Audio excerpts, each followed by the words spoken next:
কন্যা রাশি কন্যা লগ্নের মানুষদের জন্য সর্পসাপ যোগের সবচেয়ে বড় ক্ষেত্রটি বা সবচেয়ে বড় প্রভাবিত ক্ষেত্রটি হলো একাদশ ভাব।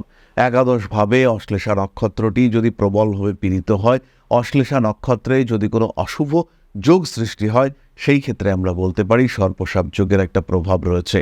অনেক সময় আমরা দেখতে পাই কন্যা রাশি কন্যা লগ্নের মানুষদের একাদশ ভাবে প্রবল রাজযোগ সৃষ্টি হয়েছে। শনিদেব বৃহস্পতি যুক্ত হয়ে অবস্থান করেছেন, পঞ্চমপতি সপ্তমপতি চতুর্থপতি, এদের এই কম্বিনেশন, এটাকে তো আমরা পজিটিভ বলবো। আমরা বলবো যে এটা একটা রাজযোগ সৃষ্টি হয়েছে। বৃহস্পতি শনি ধীরে ধীরে সাফল্য আসবে এবং প্রচুর সাফল্য আসবে। সারা জীবনে কোনো দিন সাফল্য এলো না, সারা জীবন অপেক্ষা করছেন কবে সাকসেসফুল হব, কবে অ্যাক্টিভ হবে আমার এই শনি বৃহস্পতি যোগ। ছোট্ট থেকে শুনে আসছি এটা তো রাজযোগ, মহারাজযোগ। কবে হব মহারাজা? মহারাজা তো দূরের কথা, কবে থাকবো একটু ভালো? কিছুতেই থাকতে পারছি না, কারণ এই যোগ তৈরি হয়েছে।